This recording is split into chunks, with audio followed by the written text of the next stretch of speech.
A son keeps the hives.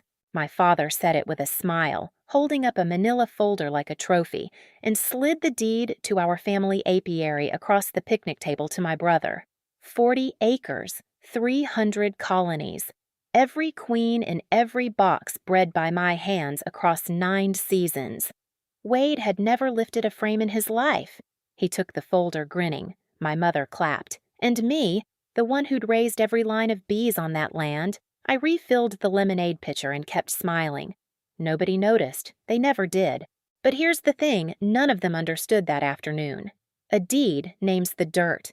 It doesn't name the bees. The bees answer to one keeper and only one. And swarm season started Monday. 6 weeks later, my father would be standing in an empty bee yard, calling my phone 40 times in one night. But that day, under the oak trees, he still thought he'd won. I'm Brynn Caldwell, 34, and the quietest person at that reunion was the only one who knew what a hive is actually worth.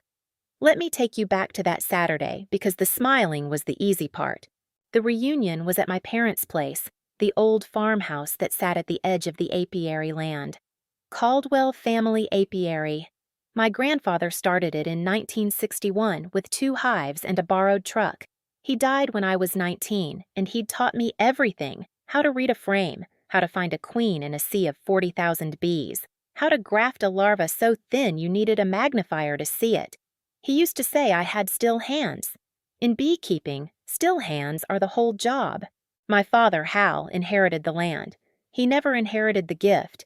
He could drive a tractor and sign a check and tell a story at the feed store, but he couldn't keep bees alive to save his life. So for 9 years, I did it for him. I drove out every morning before my own day started. I did the spring buildup, the swarm control, the honey pulls, the mite treatments, the fall feeding, the winter wraps. I bred the queens. That last part matters more than anything else I'll tell you, so hold on to it. A good queen is the difference between a hive that thrives and a hive that dies. You can't buy your way out of bad genetics. The queens I'd bred over 9 seasons were gentle, productive, and tuned to our exact climate. A strain my grandfather started and I'd carried forward.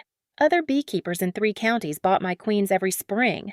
That was the real money in the operation. Not the honey. The queens. My father never understood that. To him, the apiary was the land and the boxes you could see from the porch. I should have left years ago. I'll be honest about that. The old Brynn told herself she stayed for Grandpa, for the bees, for the legacy.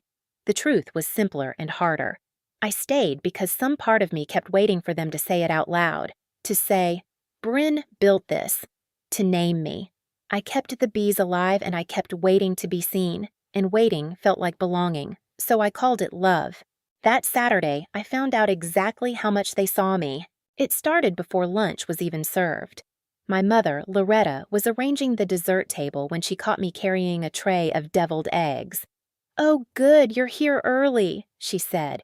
"Can you run the drinks today, honey? You're so good at the quiet jobs." The quiet jobs. I'd been awake since 4 that morning inspecting hives, so the operation she was about to give away wouldn't collapse, and I was good at the quiet jobs. "Sure, Mom," I said. Wade arrived at noon in a new truck with temporary plates. My brother is 2 years younger than me and has never held a job longer than 14 months. He sold cars, then timeshares, then something with crypto that my parents don't talk about. He pulled up, music thumping, and my father walked out to meet him like a returning king. That was the first sign. My father doesn't walk out to meet anyone. By the time the burgers were off the grill, there were maybe 30 of us under the oaks. Aunts, uncles, cousins, my grandmother's old friend Pearl, who still came every year. And then my father stood up at the head of the long table and tapped his glass with a fork. "Before we eat," he said, "your mother and I have some news." He reached under his chair and pulled out a manila folder. I was standing by the drink cooler with a pitcher in my hand. I remember the weight of it. I remember thinking for one stupid second that the folder was for me. I want you to understand what I thought was coming because it makes the rest of it land the way it landed on me. I thought he was going to name me. After 9 years, in front of the whole family, I thought my father was finally going to say my name out loud. He said, "Wade's. We've decided it's time to pass the apiary on," my father said, "and we want to keep it in the family the right way. A son keeps the hives. "Wade, son, it's yours." The whole table turned to look at my brother, and right then I understood that the news wasn't a surprise to anybody but me. Half of them already knew, and not one of them had thought I'd care. Before I tell you what my brother did with that folder, take 1 second. If this story is already getting under your skin, hit like and subscribe. It genuinely helps these stories reach other people who've been the invisible one in their own family. And tell me in the comments where you're listening from right now and what time it is there. I read every single one. Now let me take you back to that table because what happened next is where it really started. Wade stood up. He held the folder over his head like he'd won something at a fair. "Wow," he said. Wow. Thank you, Dad. Mom." He looked genuinely moved, which made it worse. "I won't let Grandpa down." Grandpa. My grandfather, whose hands I'd learned from, whose strain of bees I'd carried for 9 years, and Wade said his name like he had any right to it. My mother dabbed her eyes. My Uncle Roy raised his beer. "To the next generation of Caldwell beekeepers," he said, and the whole table drank to my brother, who had never once in his life worn a veil. I drank too. I lifted my plastic cup of lemonade and I drank to my brother. My hand didn't shake. I'd had a lot of practice keeping my hand still. "Brynn," my father said, finding me in the crowd. "You'll show Wade the ropes, won't you? Get him up to speed?" Show Wade the ropes, hand the man my life's work, and then train him to hold it. "Of course," I said. That's the moment the old Brynn would have ended at. Smile, agree, refill the pitcher, drive home, cry in the truck, come back Monday. I'd done it 100 times, but something was different that day, and it wasn't anger exactly. Anger, I knew. This was quieter than anger. It was clarity. Because while they were toasting, I was doing math. Nobody at that table knew what I knew. Nobody understood that the thing they'd just handed Wade was a box of land with my bees on it, and the bees were mine in every way that mattered except the one way written on paper. The contracts for the queens, the customers, 3 counties of them, those came to me, by name, every spring. The breeding stock, the genetics 9 years in the making, lived in my head and my hands. And swarm season, the wildest, most dangerous, most skill-hungry month of the whole year, started in 2 days. I refilled the lemonade. I smiled at Pearl, and I let them keep believing they'd given Wade something complete. After cake, my Aunt Diane cornered me by the dessert table. Diane married my Uncle Roy 30 years ago, and she's the only one in that family who ever looked at me twice. "You okay, sweetheart?" she said quietly. "I'm fine. You did all the work out there. Everybody knows that, even if they won't say it." There it was. The thing I'd waited 9 years to hear, and it came from the one person whose last name was only Caldwell by marriage. "It's just dirt and boxes, Aunt Diane," I said.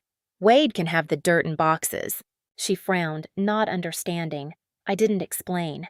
I was learning finally that the most powerful thing you can hold is something nobody knows you're holding. I helped clean up. I packed the leftovers. And before I left, my father caught me at my truck and clapped me on the shoulder, the way you'd thank the caterer. "Good girl," he said. "I knew you'd take it well. You always were the sensible one." The sensible one. I drove home with that ringing in my ears. The sensible one. The quiet one, good for the quiet jobs. 34 years of being described by what I didn't say. Wade texted me before I'd even pulled into my driveway. I read it at a stop sign. "Hey sis, congrats to me LOL. Dad says you'll teach me the bee stuff. Can we start like next week though? I got plans." A second text came right behind it. "Oh, and where do we keep the honey money? Mom says you handle the deposits." I read those 2 texts 4 times. Where do we keep the honey money? He'd had the deed in his hands for 90 minutes and he was already asking where the money was, not how to keep a single colony alive. Where the money was. I didn't answer.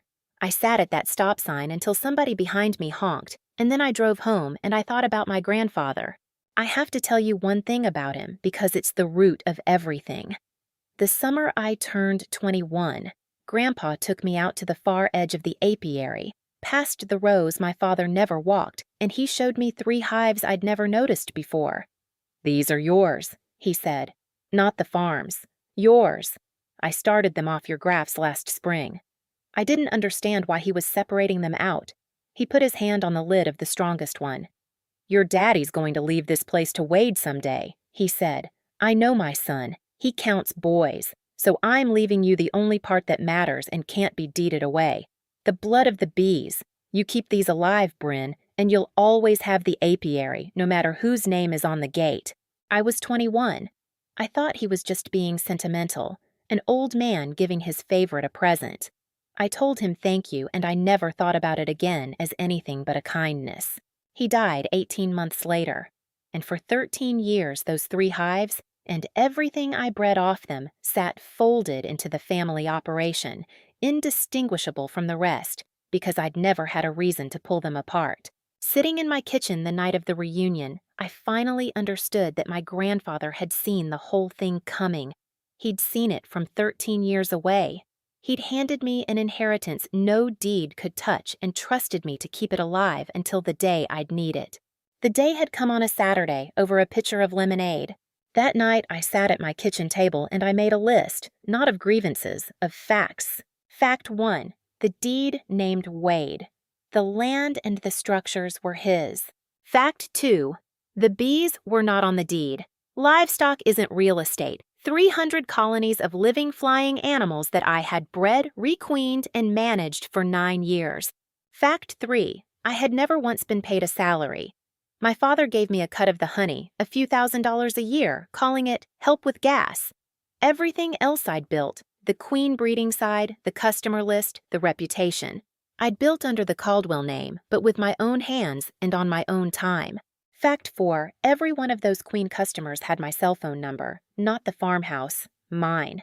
I want to be careful here because I'm not proud of everything I felt that night. Part of me wanted to walk away clean, drive off and never look back, let Wade and my father discover for themselves what they'd actually been handed. That would have been the dignified thing. But I'd spent 34 years being dignified, and dignity had gotten me a pitcher of lemonade and a pat on the shoulder. So I did something else. I did nothing. I decided to do exactly what they'd asked. I'd show Wade the ropes. Monday morning, swarm season opened like it always does, without asking permission. The first call came at 6 a.m. I want to explain swarm season because it's the gear the whole story turns on. In late spring, a healthy hive gets crowded and the colony decides to split.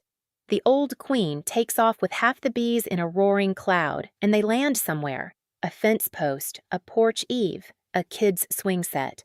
While they look for a new home, if you catch that swarm in the first few hours, you save the bees and you save the honey crop. Miss it, and you've lost half your hive and half your season. During peak swarm season, with 300 colonies, you can get a dozen calls a day. It's the hardest, most physical, most knowledge-intensive month of the year, and it had just become my brother's job. The 6 a.m. call wasn't a customer, it was Wade. "Brynn, there's like 1,000,000 bees on the side of the barn. Dad's freaking out. What do I do?" I sat up in bed. I almost laughed. "That's a swarm," I said. "You catch it." "How?" "You said you'd keep the hives, Wade. I said I'd show you the ropes." I let the silence sit a second. "So get a box and a veil and meet me out there." Lesson 1. I drove out to the apiary, and there was my brother in flip-flops and no veil, standing 20 feet back from a beard of bees the size of a basketball hanging off the barn. My father stood behind him on the porch, arms crossed, supervising a thing he didn't understand. Here's what I did. I caught the swarm. I shook it gently into a box, the way Grandpa taught me, and I narrated every step out loud so Wade could learn. I genuinely tried to teach him. I want that on the record. I showed him how to find the queen, how to tell a calm colony from a hot one, how to read the comb. He filmed it on his phone for about 90 seconds and then went inside because it was hot. That's when I knew exactly how the season was going to go. But that morning ended on something I didn't expect. As I was loading the swarm into my truck to give back to him later, my father came down off the porch. "You'll keep coming out to help, right?" he said. And under the gruffness there was something I'd never heard from him before. Something close to worry. "Wade'll get the hang of it, but until he does." For 1 second I almost said yes, the way I'd always said yes. Then I heard my own voice say something new. "I showed him the ropes, Dad, like you asked." I shut my tailgate. The hives are Wade's now. You said so yourself. I drove away. In the mirror, my father was standing in the dust, and for the first time in my life, he looked like he wasn't sure of something. For the first time in my life, I drove away from that bee yard without looking back to see if I'd done enough. That first week, I did something I'd never let myself do before. I sat down with my own records and added it all up. I kept everything in a single accordion folder I'd carried back and forth to the apiary for 9 years. Order forms, customer cards, invoices I'd written out by hand because my father said a computer was a waste of money. I spread it all across my kitchen table that Monday night, and I looked at it the way a stranger would, the way Wade would if he ever bothered to look. 3 counties, 61 regular Queen customers. Some of them I'd been selling to for 8 years straight. The extension office? 2 commercial outfits that ran hundreds of hives and bought my queens because nothing they imported survived our winters like mine did. I'd never tallied it before because it had always just been the family business, and I'd been raised to believe my labor was a contribution, not a thing I owned. I added up 1 season of queen sales, then I sat back in my chair. The queen money, the part my father called Brynn's little side thing, was nearly 4 times what the honey brought in. 4 times. For 9 years, I'd been running the actual profit center of the Caldwell apiary on my own time, with my own customers, off my own breeder stock, and my father had handed the whole thing to Wade, believing he was giving away some land and a stack of bee boxes. And every one of those 61 customers had exactly 1 contact in their phone for Caldwell Queens. My cell number. Not the farm. Not Wade. Me. I looked at that folder for a long time. I'd spent 9 years thinking of it as a record of my service to the family. That night, I understood it was something else entirely. It was a business, my business. It had just been living inside someone else's name. I didn't make a single phone call. I didn't need to. I just put the folder back together, set it by the door, and went to bed knowing something my whole family didn't. There was 1 card in that folder I held longer than the rest. It belonged to a woman named Ruth, 80 years old, who'd been keeping a single hive in her backyard for 60 years and bought 1 replacement queen from me every spring after her old one failed. She always paid in cash folded into a thank you note, and the note always said the same thing. "These are the gentlest bees I've ever kept. Bless you for them." Ruth didn't care about the Caldwell name. She'd never set foot on the farm. She knew me, and she knew my bees, and that was the whole relationship. 61 customers, and most of them were some version of Ruth. People who'd come to trust a specific pair of hands over 9 years. You can deed away a building. You cannot deed away the reason Ruth folds cash into a thank you note every April. That was never my father's to give, and it was never Wade's to receive. And the morning it all came apart, neither of them understood why the one thing they thought they'd inherited simply got up and walked out the gate behind me. The first week, Wade lost 4 swarms. I know because the calls started coming to me. Not from Wade, from the customers. See, this is the part nobody in my family understood. Over 9 years, I'd built a queen breeding business inside the family apiary. Every spring, beekeepers from 3 counties bought mated queens from me. Gentle, productive, locally adapted. That's a real business with real money in it, far more than honey. And those orders had always come to my phone, because to those customers I wasn't the Caldwell girl. I was the queen breeder. I was the name on the invoice. On Tuesday, a man named Gus, who runs 40 hives up north, called me. "Brynn, I left a message at the farm about my queen order. Some young guy called back, didn't know what a graft was. You still doing queens this year or what?" I sat with the phone against my ear, and I looked out my kitchen window for a long moment. "Gus," I said, "let me call you back tomorrow. There's been a change in management." There's been a change in management. I'd waited 9 years to feel like I had any management to be in charge of. Now my father had handed it all to Wade, and the customers were calling me anyway because a business isn't a deed. It's a relationship and a reputation, and you can't sign those over on a picnic table. I didn't poach anyone. I want to be clear about that. I told Gus and every customer who called that week the exact same true thing. The apiary had a new owner, my brother Wade, and they could place their orders with him at the farm. You can guess how that went. Wade didn't know how to graft a queen. He didn't know how to set up a mating nook. He didn't even know which boxes held my breeder queens. The irreplaceable mothers of the whole strain. 9 years of selection living in maybe a dozen hives. He'd been handed a Stradivarius and he couldn't find middle C. By Friday, my father called. "Brynn." His voice was tight. "The Hendersons say their queen order's not ready. Wade says he doesn't know anything about queen orders. What's going on?"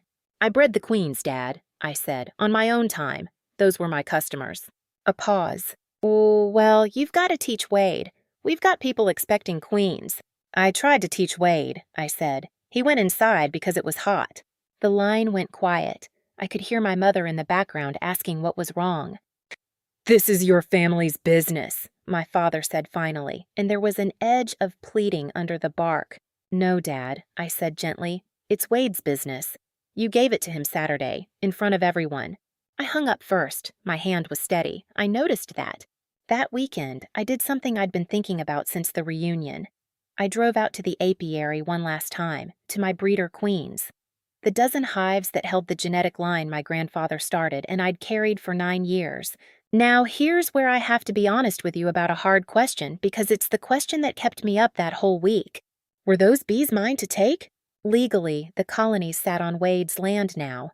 But I'd raised every queen in them with my own hands, on my own time, splitting hives I'd built from nukes I'd started years before the deed ever existed.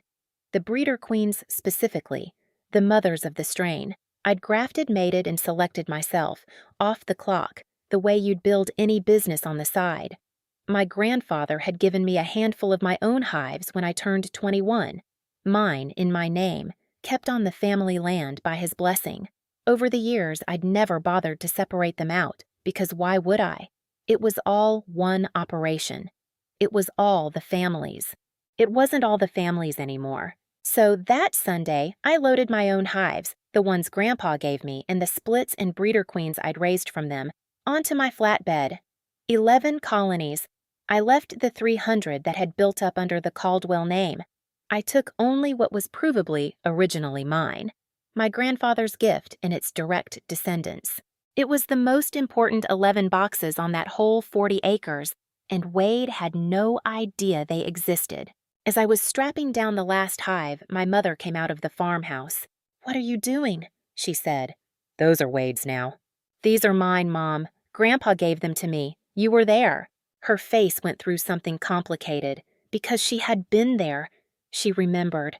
"You can't just take bees," she said. "They're livestock," I said. "I can take my own livestock. The land is Wade's. The land stays. This is going to break your father's heart." I looked at her for a long moment. 12 years of the quiet jobs, 9 years of unpaid mornings, 1 Saturday of lemonade while they toasted my brother. "Mom," I said, "where was everyone's heart on Saturday?" I drove off the property with 11 hives and the entire future of the Caldwell bee strain riding on my flatbed. In the mirror, my mother stood by the porch, and she didn't wave. I had to stop a mile down the road. I pulled onto the shoulder, and I sat there with my hands shaking on the wheel, listening to 40,000 bees humming in 11 boxes behind me, and I let myself feel it. I want to be honest about this part, because the videos that pretend leaving is clean are lying to you. It wasn't triumphant on that shoulder. It was terrifying. I was 34 years old. I'd just taken the only thing I had from the only family I had, and I had no idea if I could actually build anything on my own. Every voice I'd grown up with was telling me I was the ungrateful one, the thief, the daughter who broke her father's heart over a few boxes of bugs. And then one of the breeder queens. I could hear it, a different note in the hum, the way a settled hive sounds, went quiet and content back there, the way bees do when they decide their home. And I remembered Grandpa kneeling in the grass beside me when I was 16, watching me find my first queen by myself. He didn't say good job, he said, "See, they knew you before you knew them." I'd thought it was a strange thing to say. Sitting on that shoulder 18 years later, with his bees humming behind me, I finally understood it. The bees had always known whose hands they answered to. I was the last one in the family to find out. I started the truck and I drove the rest of the way home. I think a lot of you can guess where this is heading. So let me ask you to predict before I tell you. When swarm season really hit, 300 colonies, a man who couldn't find a queen, and the only person who knew how to keep them alive driving away with the breeding stock. What do you think happened to the Caldwell apiary? Hold your guess. You're probably close. But there's a piece you don't have yet. The piece is this: bees don't wait. I keep coming back to that because it's the whole engine of what happened, and it's the thing my father never grasped, no matter how many times I'd tried to explain it across 9 years. You can own land, you can hold a deed, you can stand on your porch and survey 300 boxes and feel like a king. But bees run on their own clock, and that clock does not care whose name is on the paper. A neglected hive in May doesn't politely wait for you to learn. It swarms. It loses its queen. It gets robbed by stronger hives. It gets overrun by mites you didn't treat. Within weeks, a colony that was booming can be a pile of dead bees and wax moths. I'd spent 9 years standing between 300 colonies and that fate every single day, and nobody had ever once watched me do it closely enough to know what it cost. Now they were going to find out by subtraction. The second week, the swarms came hard. Warm nights, big nectar flow, perfect swarming weather. With 300 colonies, that meant a dozen swarms a day trying to leave. Each one a half hive of bees and a chunk of the honey crop flying off into the trees. Wade caught maybe 1 in 10. The rest he watched leave or didn't notice at all because he wasn't out there at dawn when it matters. By the time he wandered out at 10 or 11, the morning swarms were long gone. There was one swarm in particular that I think about, because Aunt Diane saw the whole thing and described it to me, and it's the single clearest picture of what my family had actually given away. A massive swarm, one of my best colonies, the kind that makes a beekeeper's whole year, settled on the low branch of the oak tree, the same tree we'd had the reunion under. It hung there for most of a day, a perfect prize, the easiest catch in the world for anyone who knew what they were doing. 40,000 bees and a proven queen, sitting at chest height, waiting to be boxed. Wade looked at it, decided it was too many bees, and sprayed it with a garden hose to make it leave. It left. Of course it left. He drove off the best swarm of the season with a garden hose because the sight of 40,000 bees frightened him, and he genuinely thought he'd solved a problem. Diane said my father stood on the porch and watched him do it and didn't say a word because my father didn't know any better either. 2 grown men, the proud new owners of a family apiary, chasing away their own bees with lawn equipment. That swarm, the one Wade hosed into the trees, was worth more than the truck he'd driven up in at the reunion. Neither of them ever knew. My father started showing up at the bee yard himself, a 63-year-old man in a borrowed veil, swatting at bees he'd never bothered to learn, trying to do a job he'd watched his daughter do for 9 years without ever once picking up a frame. He got stung badly the first day. Swelled up so bad my mother took him to urgent care. I heard all this from Aunt Diane, who called me almost every night now, half horrified and half, I'll say it, delighted. "Your father's out there with a fly swatter, Brynn," she said. "A fly swatter for bees." I didn't laugh, but I didn't not laugh either. Aunt Diane had become my eyes on the place, and I want to tell you why that mattered, because she paid a price for it. Roy, my uncle, was my father's brother, and the Caldwell men close ranks. When Diane started calling me, Roy told her to stay out of it. She called me anyway. "I watched them treat you like the help for 30 years, she told me one night. "I'm done watching." That was the first time anyone in that family had taken a side, and the side was mine. I won't forget it. It was Diane who warned me what Wade did next. Because Wade, it turned out, had finally noticed his customers were calling somebody else. He couldn't graft a queen, but he could read a phone log, and by the second week he'd figured out that the orders weren't coming to the farm. They were going to me. So my brother did the only thing my brother has ever known how to do. He started making calls, not to learn beekeeping, to badmouth me. Gus called me, embarrassed. "Your brother phoned me this morning," he said. "Told me you'd been, and I quote, stealing from the family for years, and that any queens you sell me are technically stolen property." Gus paused. "Brynn, I've been buying off you since before that boy could drive." I told him where he could put it. "But he's calling people. You should know." So that was the counterattack. Wade, who'd let 4 swarms fly off into the trees because it was hot, was now spending his days telling 61 beekeepers that I was a thief. I'll be honest, that one got under my skin in a way the lemonade never had, because my reputation in those 3 counties was the one thing I'd built entirely on my own, the one thing my family had never had a hand in, and Wade was trying to burn it down to cover for the fact that he couldn't tell a queen from a drone. So for the first and only time, I went to the farm to confront my brother directly. He was in the equipment shed scrolling his phone with a dead-out hive box at his feet, 40,000 bees starved to death because nobody fed them. He didn't even look up. "You're calling my customers," I said. "They're the farm's customers." He still didn't look up. "I own the farm." "You own the land, Wade. You've killed how many hives this week?" Now he looked up. "Dad gave it to me, not you. So if you keep selling our queens, that's stealing, and Dad's going to talk to a lawyer." There it was, the threat, delivered by a man sitting next to a box of bees he'd starved. I looked at the dead-out at his feet. Then I looked at my brother, and I felt the last piece of the old Brynn, the one who managed everyone's feelings, who smoothed everything over, who made herself small. Just quietly close-up shop. "Call whoever you want," I said. "But you should know one thing before you do.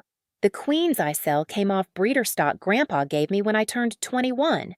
They're mine. And the reason your hives are dying, Wade, isn't because I left. It's because you never knew how to keep them alive in the first place. You just never had to find out, because I was always there." I turned and walked out of the shed. Behind me, I heard him say, "Dad's calling a lawyer, Brynn. I mean it."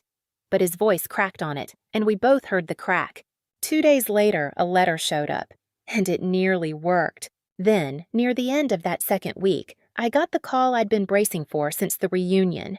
It came from the one customer I'd hoped wouldn't be affected, and it was the call that nearly made me drive straight back and undo everything. It was the Agricultural Extension Office, the county's master beekeeping program. For 3 years, I'd supplied them with queens for their teaching apiary, the hives they used to train new beekeepers in 2 counties. It was the order I was proudest of. It meant my grandfather's strain was teaching the next generation. "Brynn," the coordinator said, "we placed our queen order with the Caldwell farm like always," and a young man called back and said the queen program was, quote, "not really a thing this year. Is that right? Because we've got 40 new beekeepers starting next month with no queens." I closed my eyes. 40 new beekeepers, the next generation. The exact thing my grandfather had cared about more than money, more than the land, more than anything. And Wade had told them it wasn't really a thing. This was the moment. I want to be honest about it. This was the moment the old wound opened all the way up, because it wasn't about me being invisible anymore. It was about the thing I'd built being thrown away by someone who didn't even know what he was throwing. I sat in my truck outside the feed store and I cried for the first time since the reunion. Not because of Saturday, because of 40 new beekeepers who weren't going to get my grandfather's bees. And then I dried my face and I understood something that changed the whole shape of what I was going to do. The strain wasn't on the deed. The strain was in my breeder queens, which were sitting on my flatbed in my own bee yard, 11 boxes of them, alive. The Caldwell apiary could collapse. The land could go fallow. Wade could lose every one of those 300 colonies. And it would not matter to the one thing that actually mattered, because the genetics, the real inheritance, the thing my grandfather actually left behind, was with me. It had walked off that property on my flatbed and Wade hadn't even noticed. I called the extension office back. "The Queen program is absolutely still a thing," I said. "It's just under new management now. Mine." That was the day Caldwell Apiary, the name on the deed, stopped mattering, and Brynn Caldwell, the queen breeder, started. The collapse, when it really came faster than even I expected, and I'd predicted it. Let me walk you through how a 300-colony apiary dies in a single season, because most people think bees are sturdy and slow, and they are exactly the opposite of that. Week 3, the strongest hives, the ones I'd built up biggest, the ones that should have made the whole honey crop, swarmed themselves to nothing, A booming hive that nobody manages will throw swarm after swarm until it's a weak little knot of bees with no queen and no future. The very colonies I was proudest of were the first to go, because strength with no keeper is just speed toward the cliff. Week 4, the robbing started. When colonies go weak and queenless, the stronger hives in the same yard smell the undefended honey and tear in to steal it. And once robbing starts in a bee yard, it spreads like fire. By the time Wade noticed clouds of fighting bees, half his yard was tearing the other half apart. He called me. I let it go to voicemail. There was nothing I could have done by then that wouldn't have meant taking over, and taking over was exactly what I would not do. Week 5, the mites finished the job. I hadn't treated those hives because they weren't mine to treat anymore, and Wade didn't know mites were a thing you had to look for. A varroa load that I'd have caught at a glance built up unchecked until the bees started crawling out front with deformed wings, dying in the grass by the thousands. There's a commercial outfit 2 counties over, the Pruitts, who run 600 hives and had bought 100 of my queens every spring for 4 years. The Pruitts drove out to the Caldwell farm in week 5 to pick up their order, because Wade had taken their deposit without knowing he couldn't fill it.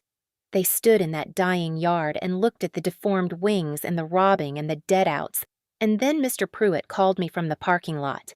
"Brynn," he said, "what happened out here? This was the best-run yard in the state 2 months ago." "There was a change in ownership," I said. He was quiet a second.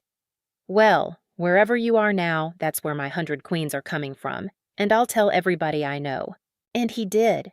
That single phone call from the Pruitt's truck parked in my father's dying bee yard sent me more new business than 9 years under the Caldwell name ever had. Because in the queen world, reputation travels in exactly one direction, toward the person who can actually keep bees alive. By the end of swarm season, the math was final, and it was brutal. Of 300 colonies, fewer than 90 were still breathing, and the ones that were left were the weak ones, the ones that wouldn't survive a winter. 40 acres, a deed, a son who keeps the hives, and almost no hives left to keep. While that was happening on my father's land, something gentler was happening on mine, and I need to tell you about it, because it's the half of the story the anger leaves out. The morning the extension class opened, I drove 40 marked queen cages 2 counties over and met the 40 new beekeepers in a community center parking lot. They were nervous the way I'd been nervous at 16, holding their first veils, asking questions they were embarrassed to ask. The coordinator introduced me. "This is Brynn Caldwell. She breeds the queens you'll be learning on, and there's nobody better in this state." "There's nobody better in this state," said out loud in front of 40 people by someone who had no reason to flatter me and every reason to tell the truth. I spent that whole morning teaching strangers how to find a queen in a frame of bees. I told them what Grandpa told me: slow hands, soft breath, look for the stillness instead of the movement, because the queen is the one calm thing in all that chaos. One young woman found her first queen while I was standing beside her, and she gasped like she'd seen a miracle. And honestly, she had. 40 new beekeepers, learning the craft on my grandfather's bees, taught by his granddaughter in a county where my father's name didn't mean anything at all and mine was starting to. I drove home that day, and the contrast nearly knocked me over. 4 miles in one direction, 300 hives dying in a yard because a man owned them but couldn't keep them. 2 counties in the other direction, 40 new keepers and 50 thriving colonies, all built off 11 boxes and a grandfather's foresight. Same bees, same blood. The only difference was whose hands were holding them. That's when the last of the guilt left me for good, because I finally understood I hadn't taken anything from anybody. I'd just put the bees back into the hands they'd always answered to. Everything else, the dying, the collapse, the silence at my father's table, that was just what happens when you give a living thing to someone who only ever saw the box. That was the night I finally understood a thing it had taken me 34 years to learn. In every family business, there's the person whose name is on the title and the person who actually knows how it works, and they are very rarely the same person. I had spent my whole life believing the title was the asset. It isn't. The asset was always the knowing, and the knowing was always mine. Let me tell you what my father did when he finally figured that out. I started my own operation out of my own bee yard, and I want to tell you about the climb because the climb is the part nobody films. Everybody loves the moment somebody finally stands up to their family. Nobody shows you the 4:30 mornings that come after. 11 hives became my whole world. The first thing I did was protect the breeder queens like they were the last of something, because they were. I split them carefully, never pushing a colony harder than it could bear, raising new queens off the best of the breeder lines exactly the way Grandpa had taught me. Graft, raise, mate, select, repeat. By the end of that first month, I had 30 colonies. By the middle of summer, 50. Every one of them carried his blood. I rented a half-acre from a retired dairy farmer named Saul, who'd kept bees himself once and understood what I was building. He charged me almost nothing and told me to pay him in honey. I put up a hand-painted sign at the gate. Still Hands Apiary. I named it after the thing my grandfather always said about me. Still hands. The whole job. The first time I drove up and saw my own name on a gate instead of someone else's, I sat in the truck and I cried again, but it was a different kind of crying this time. I didn't advertise against my family. I didn't have to. The customers were already mine. Gus, the Hendersons, the Pruitts, the extension office, 3 counties of beekeepers who'd been buying my queens for years, they didn't follow the deed. They followed the bees and the woman who knew how to breed them. Within 6 weeks, every queen order that used to flow into the Caldwell farm was flowing to Still Hands instead. Same breeder, same strain, different name on the invoice. Mine this time. Just mine. I did the books at my own kitchen table that fall, and I'll tell you the number because it's the one my father never bothered to learn. My first partial season on my own, with barely half a year of selling, Still Hands cleared more than the Caldwell apiary had ever cleared in a full year, because for the first time in my life, the profit from my own work was landing in my own account instead of being called gas money. 9 years. It had taken me 9 years and a deed handed to my brother to finally get paid for what I did. I hired Saul's grandson for the heavy lifting. I started a waiting list. By the next spring, I'd be running 100 colonies and turning customers away, but I'm getting ahead of the part that matters. Meanwhile, 4 miles away, the apiary my father had handed my brother was dying. I didn't celebrate it. I want you to believe that. There were 300 colonies of bees out there, living animals descended from hives I'd tended for 9 years, and they were starving and queenless and getting robbed because nobody competent was watching them. That broke my heart in a way I hadn't expected. I'd have rescued the bees if I could, but you can't rescue 300 hives that belong to someone who won't let you on the land, and Wade, by then, would not let me on the land. That's the false floor, by the way, the part where I thought I'd lost something I couldn't get back, because for about a week, I believed the strain on those 300 hives was gone, and with it most of my grandfather's life work. I grieved it. I genuinely grieved it. Then I remembered the breeder queens on my flatbed, and I understood that the life work had never been in the 300. It had always been in the dozen, and the dozen were safe with me. But there was one more thing that nearly took it all from me, and I want to tell you about it, because it's the lowest I got in the whole season, and it's the part where I almost gave the bees back. The letter Wade promised arrived. It came from an actual attorney, on actual letterhead, and it landed in my mailbox the same week I just started believing I was free. I stood in my driveway and read it 3 times. It said that I had removed livestock and equipment from the property at the Caldwell family apiary without authorization. It said the bees and their genetic stock were assets of the apiary, now owned by Wade Caldwell, and it demanded the return of all 11 colonies within 14 days, or my family would pursue legal action for theft and conversion of property. Theft! The word I'd been bracing for since the reunion, now printed on a lawyer's stationery. And here's the part I'm not proud of. For about 3 days, I believed it. The letter sounded so official, so certain, and I'd spent my whole life being told I was the one in the wrong whenever I asked for anything. That part of me just folded on instinct. I lay awake those 3 nights genuinely afraid I was going to lose the only 11 hives that carried my grandfather's blood. I started thinking maybe I should just hand them back and walk away clean, the way I'd always handled everything, by giving in. That was the lowest point. 3 nights of believing I'd stolen the one thing that was actually mine. What pulled me out of it wasn't a clever document or a hidden weapon. It was Aunt Diane. I called her at midnight on the 3rd night, scared, and I read her the letter. She was quiet for a second. Then she said, "Brynn, honey, who watched Grandpa give you those 3 hives when you turned 21? You did," I said. "You and Mom and half the family." "That's right," she said. "Your grandfather gave them to you in front of witnesses. They were your name, your stock, before your father ever wrote a deed to anybody. A scary letter from a lawyer isn't a court. It's a man hoping you're too tired to fight. You're not too tired anymore, are you?" I sat up in bed in the dark, and I realized she was right about all of it. The letter wasn't proof of anything. It was a bluff, paid for by a father who'd just figured out what he'd thrown away and a brother who couldn't keep a hive alive for 2 weeks. They didn't have the truth on their side. I did.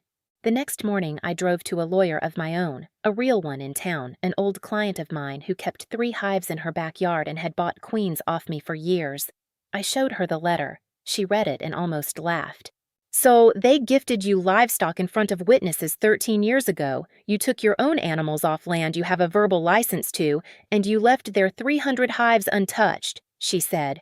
"Brynn, they don't have a case. They have a tantrum on letterhead." She wrote one letter back. It was 4 sentences long. It said the 11 colonies were my property, gifted by Elias Caldwell in the presence of family in front of named witnesses, that I had removed nothing belonging to the Caldwell apiary, and that any further contact on the matter should come through her. I never heard about the lawsuit again. There never was one. There was just a frightened man and a useless threat, and the only thing standing between me and surrender had been 3 nights of believing the old story about myself. That was the week I stopped believing it. There was one more pressure play before the end, and it was the worst one because it used the whole family at once. My cousin Tara's baby shower fell in the middle of all this. I almost didn't go, but Aunt Diane would be there, and I wasn't going to start hiding from my own family now, so I put on a dress and I went. I should have known it was a setup the moment I walked in and the room went quiet. My mother found me by the gift table within 5 minutes. My father was right behind her. And then Uncle Roy drifted over, and a couple of cousins, and I realized this wasn't a baby shower for me. It was an ambush dressed as one. "We need to talk about the bees," my mother said, low, smiling for the room. "This has gone on long enough. You're tearing this family apart over a grudge." "The whole family thinks so," my father added. "Ask anyone here." That was the trap. Make it public, make it gentle on the surface, surround me with relatives, and count on the old Brynn to fold rather than make a scene in front of everyone. It had worked my entire life. They genuinely believed it would work again. I looked around that circle of faces, some embarrassed, some certain I was the problem, and one, Aunt Diane, across the room, watching me with her chin up, not coming to rescue me because she knew I didn't need rescuing anymore. "You're right," I said, calm, to my mother. "It has gone on long enough." Her face relaxed. She thought she'd won. "So here's the last thing I'm going to say about it," I went on, and I kept my voice soft enough that only our little circle could hear, because I had no interest in ruining Tara's shower. "Grandpa gave me 11 hives when I turned 21, in front of half the people standing right here. I took those 11 and I left the 300 you gave Wade. The 300 died because Wade can't keep bees and Dad never learned how. That's not a grudge. That's just a fact, and no number of you standing in a circle is going to change it into something else." I set down the gift I'd brought. I love this family. I'm not tearing it apart. I just stopped holding it up by myself, and I'm not picking it back up. Now I'm going to go congratulate Tara because that's what we're actually here for. And I walked away from the circle. Nobody followed. Behind me, I heard Uncle Roy mutter something, and I heard Aunt Diane say, clear as a bell, "She's right, Roy, and you know it." That was the moment the family pressure broke. Not because I won an argument, but because for the first time I simply didn't take the bait, and there was nothing left for the bait to catch. The day my father finally understood the rest of it, he called me 40 times. Let me tell you how that night went, because it's the closest thing to a confrontation in this whole story, and it didn't happen the way I'd imagined for 9 years. It was a Sunday, 6 weeks after the reunion. Peak swarm season was ending, and so was the apiary. I learned later that of the 300 colonies, fewer than 90 were still alive, and most of those were weak, queenless, doomed to die over winter. Wade had stopped going out entirely. My father had been trying to manage it alone and failing. The Hendersons had called him that afternoon to cancel their honey contract. $12,000 a year, gone because there was no honey crop. And then the extension office called the farm to confirm they'd be getting their teaching queens from Stillhand's apiary this year. From me.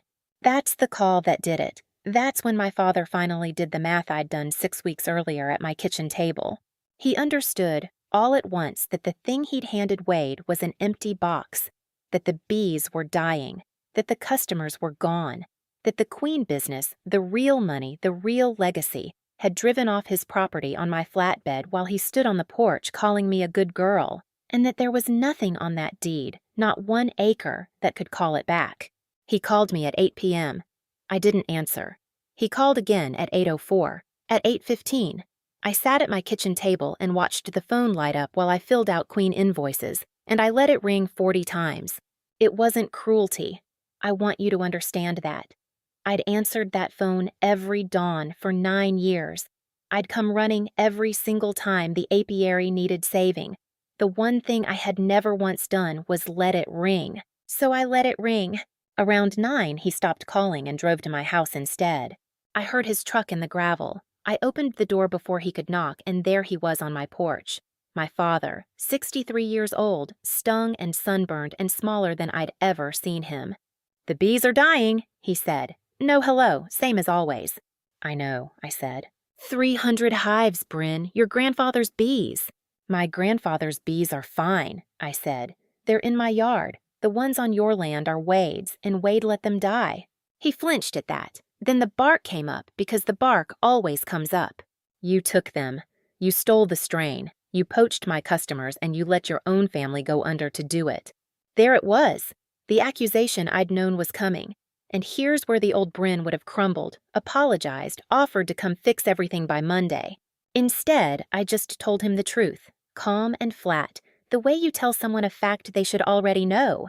I took 11 hives. My hives. The ones Grandpa gave me when I turned 21. Mom was standing right there. Ask her. I left the 300 you gave Wade. I didn't poach anyone. Every customer I have called me, because I'm the one who bred their queens for 9 years while you took the credit and gave me gas money. He opened his mouth. I kept going. My voice didn't rise. That was the part that seemed to frighten him most.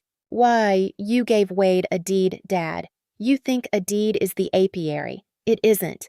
The apiary was me. It was always me.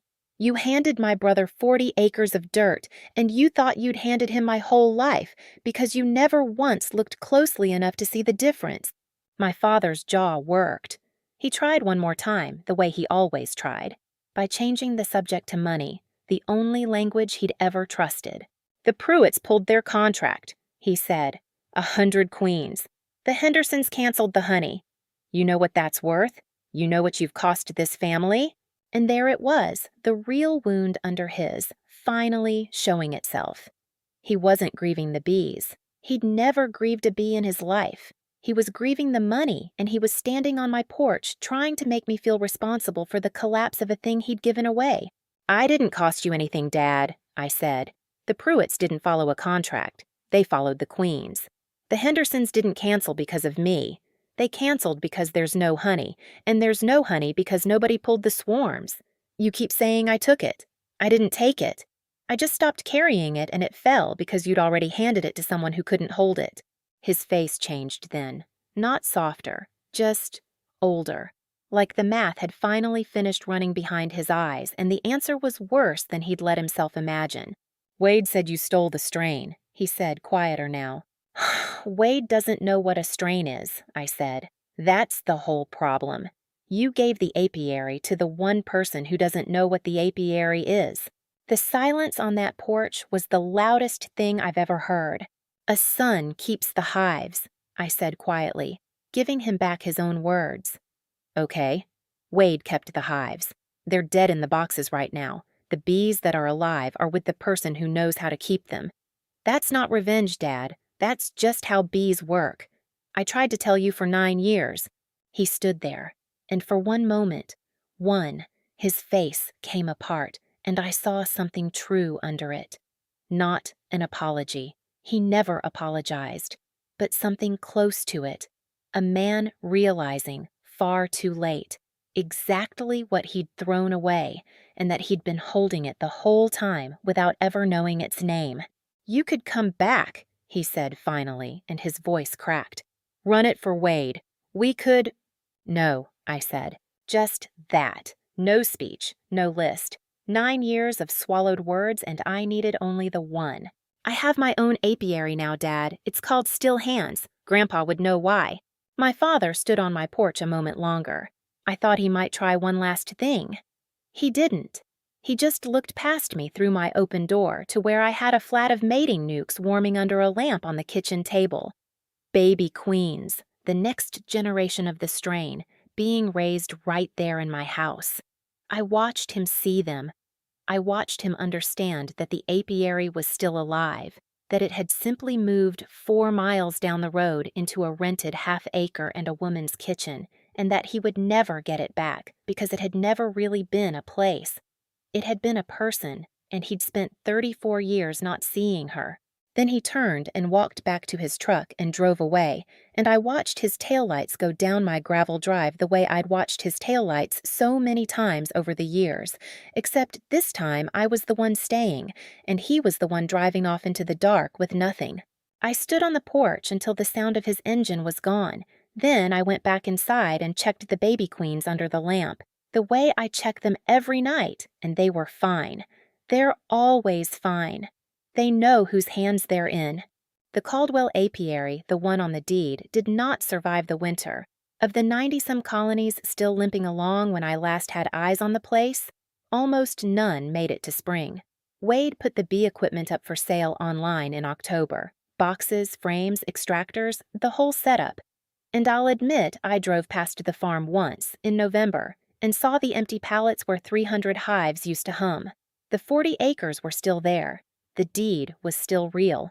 There just weren't any bees on it anymore. Wade got a sales job in another state by Christmas. He told people the bee thing wasn't really his passion. Before he left, he did one more thing, and it told me everything about who my brother is. He called me, and for about 30 seconds I thought he might say sorry. He didn't. He asked if I wanted to buy the equipment off him. There's like 300 boxes out here, he said. Extractors and stuff. I'll give you a deal. Family discount. He paused. You're the only one who'd even want it. I almost laughed. After everything.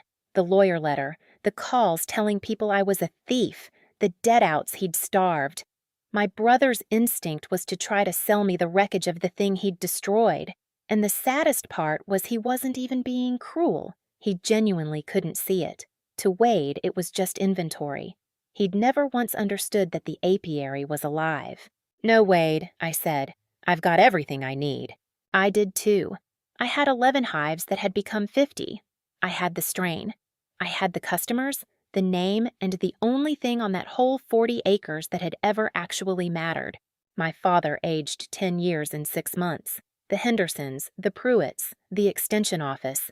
Every customer my father had assumed came with the land. They were all mine now because they'd always been mine, and it took the apiary dying for everyone to finally see it. I learned something else that winter from Aunt Diane that closed the last loop for me.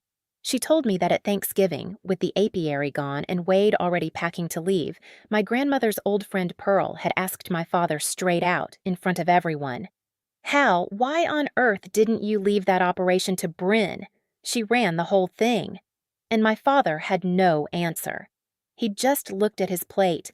Diane said the table went quiet, and for once it wasn't my silence filling the room. It was his. A son keeps the hives. He'd said it so proudly under the oak trees like it was wisdom. By Thanksgiving it was the thing nobody at the table could look at him while remembering. My mother called me in the spring.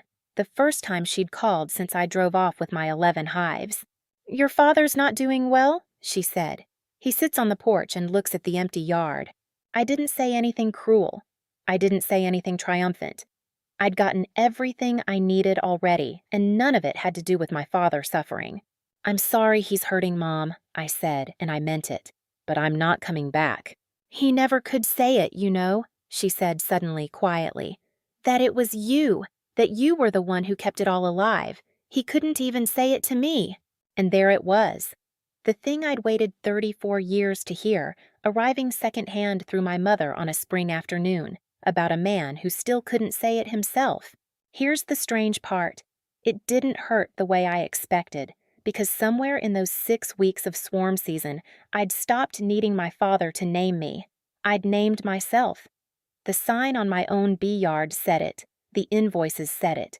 40 new beekeepers in the extension program said it every time they opened a hive of my grandfather's bees. The wound had never really been about Saturday's lemonade. It was about waiting my whole life for someone else to declare that I mattered, and treating their silence as the verdict. I'd handed them the power to define me, and then resented them for using it. The day I drove off with 11 hives, I took that power back. Not the land, not the deed, just the bees and my own name, and the knowledge that the most valuable thing on that whole 40 acres had been walking around in my own 2 hands the entire time. If you're listening to this and you've spent years waiting for the people who should love you to finally say you matter, please hear me. You don't need them to say it. The proof of what you built is in what you can do, not in whose name is on the paper. The day you stop waiting to be named is the day you become free. It's June again now, a full year since that reunion under the oaks. Still Hand's apiary has 90 colonies of its own, all descended from my 11, all carrying my grandfather's strain. This morning, I shipped queens to the extension office for the new class. 40 new beekeepers, learning on my grandfather's bees, taught by his granddaughter. I keep one hive separate from all the others, near my back porch. It's the strongest one. The direct descendant of the very first hive Grandpa gave me when I turned 21. On warm evenings, I sit out there and watch the bees come home heavy with pollen, gold dust on their legs, and I think about how a deed names the dirt, but it never, ever names the bees. My father owns 40 empty acres. I own a living thing my grandfather started in 1961, and I am the only keeper it ever truly answered to. He always said I had still hands. Turns out still hands were the whole inheritance.